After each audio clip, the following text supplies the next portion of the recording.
Hi, this is Cayman with S&B, and today we're going to be installing our new intake kit for the 2024 and up Toyota Tacoma. This also fits the 25 and up 4Runner. We're going to have a separate video for the 4Runner, so stay tuned for that. This is our fully enclosed intake kit that comes with our clear lid on the top so you can see the condition of your filter, a high flow intake tube. This works with your stock calibration, no need for a tune.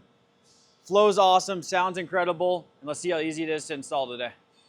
So if you've already received your intake kit, simply take out the install card and use your smartphone camera to take a picture of the QR code. It'll bring up the link, take you to our most up-to-date step-by-step instructions. Then this is everything laid out on the table. You got it all broken down. Comes with a clear lid and a gasket. This will be separate. We already have this installed right now.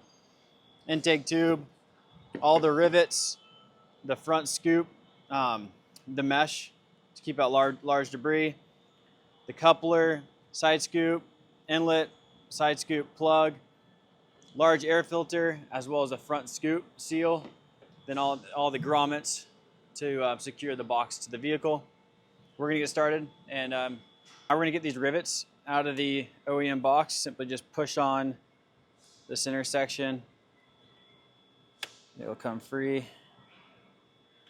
There's 4 of them securing down the front scoop.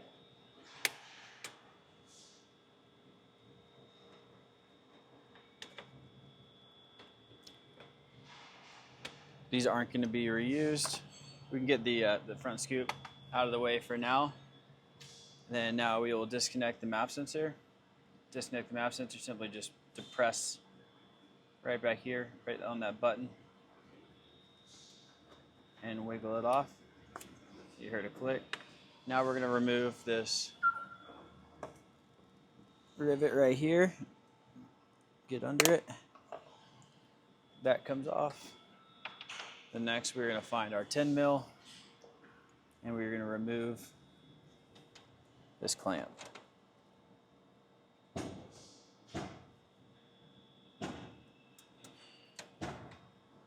Once this clamp is removed, we will be free to remove the OEM intake. Now we're going to pull the intake tube off. It likes to stick a little bit.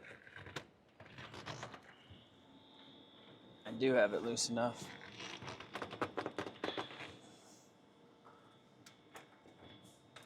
I'm going to wiggle it.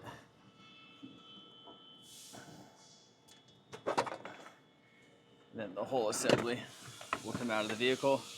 And we are going to reuse this map sensor, so we can get this removed right now at this point with just a Phillips head.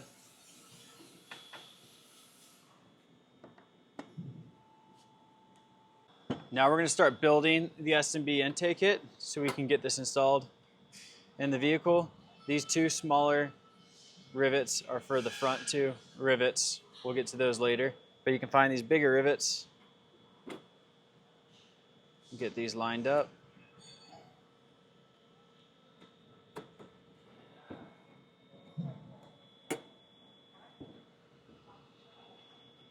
Now when they're all in, you can get them pressed down.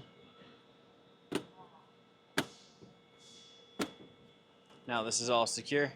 Now we are going to go over to installing the large filter into the intake box. And there is a trick to doing this.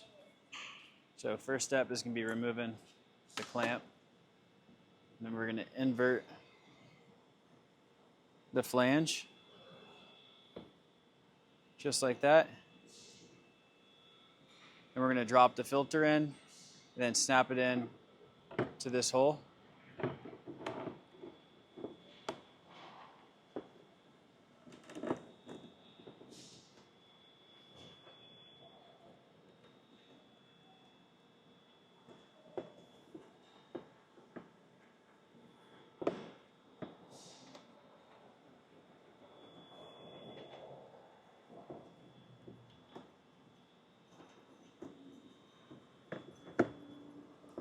And after we have the flange pulled out, we'll snap it into the intake box. So you might think that was a little bit hard to install the filter. Our whole goal with the intake kit is to make a high flowing intake kit. So having a large filter like this gives you more dirt holding capacity and better airflow. Now we're going to install the front scoop.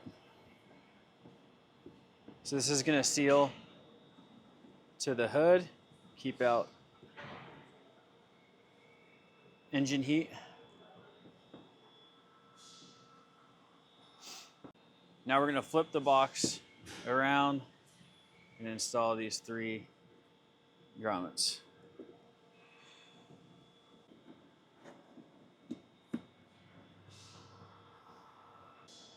Now we're going to install the MAF sensor into the intake tube with our MAF pad and MAF gasket. And the cool thing about these sensors is there's no way to install them incorrectly. They only go one direction. If you try to put it in the incorrect direction, the bolts wouldn't line up. But to save some time, that chamfered edge lines up there, that chamfered edge, then the chamfered edge on the gasket as well. And these are longer bolts we include. Drop those in place.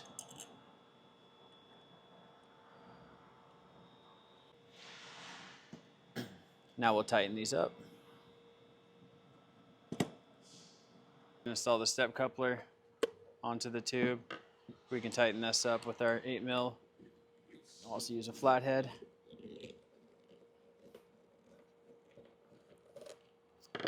And we'll bring our box back. Then we do have our clamp installed. We can get this installed.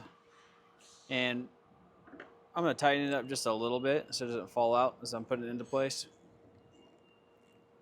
But you do want to be able to spin it around to get it to line up with the intake tube. Now we're going to find our clear lid and take off the protective film off both sides. Then we're going to install this into our silicone lid seal. Now to install the clear lid, find the tab and then the finger on the clear lid, press it in, then work your way around the lid. Now we're going to install the clear lid into the intake box. So just work your way around the box until it snaps in.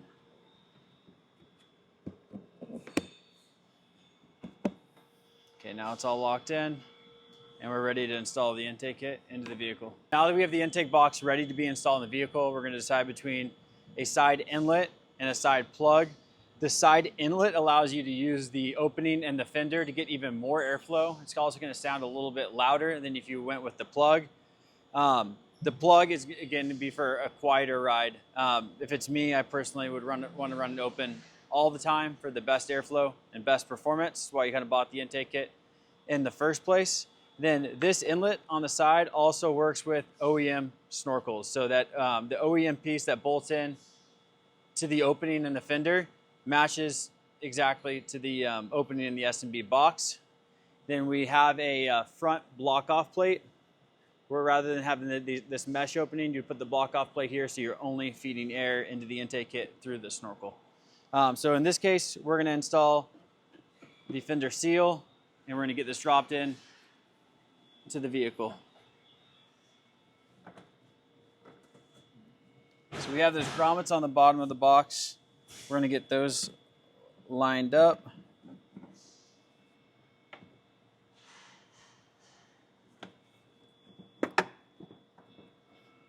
So I got those lined up. Get the intake tube installed just like that. Then go back to the box to make sure it's fully seated.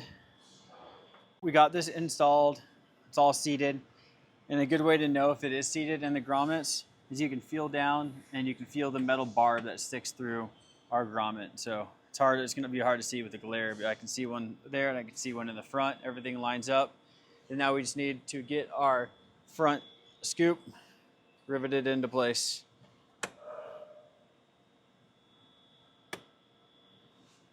Now we're going to go install our MAF sensor the side with the locking tab will remain up, just like that. Then we're gonna find our 8mm, make sure this is installed onto the tube leading to the turbo.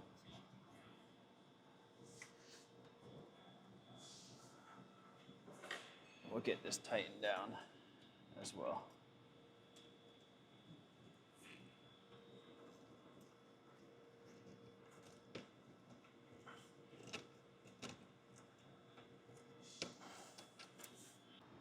Now to keep the MAF sensor organized, we're going to zip tie it to the tube here.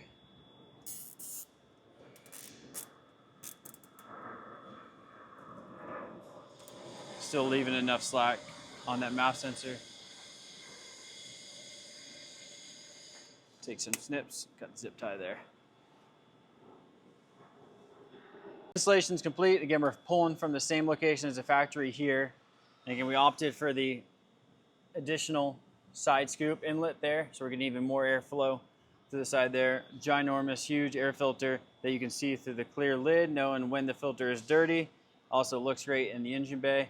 And then our tube uses the stock MAF calibration and feeds your turbo with more dense air. Let us know if you have any questions, and thanks for watching.